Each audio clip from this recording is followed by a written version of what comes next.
Guys, kalau korang sejenis yang introvert nak pakai earphone dekat tempat awam, then korang boleh pakai jenis macam ni. Ini adalah earphone tapi daripada sunglasses. Okay, so now kita buka full volume Kuat gila guys dekat telinga sekarang ni. Now kita bawa mic ke sini.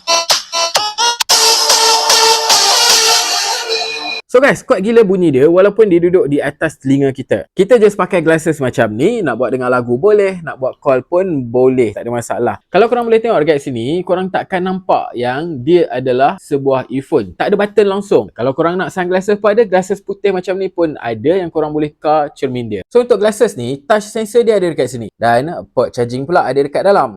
Jadi kalau korang pakai memang tak nampak. Daripada depan, dia macam glasses yang biasa saja. Daripada dalam pun nampak memang macam glasses yang biasa. Tapi dia bukan glasses yang biasa. Dia ada AI translation. Kita boleh buka lagu. Dan IP68 guys, korang pakai masa hujan pun tak ada masalah. Dan dia ada wearing detection. Inilah dia guys, smart glasses. Ini kabel charging dia Dia ada dual charger. User manual dia panjang dan ada kain pengelap. Dan dia datang dengan push back macam ni. So guys, kalau korang berminat dengan smart glasses ni, check out terus dekat beg kuning kat bawah.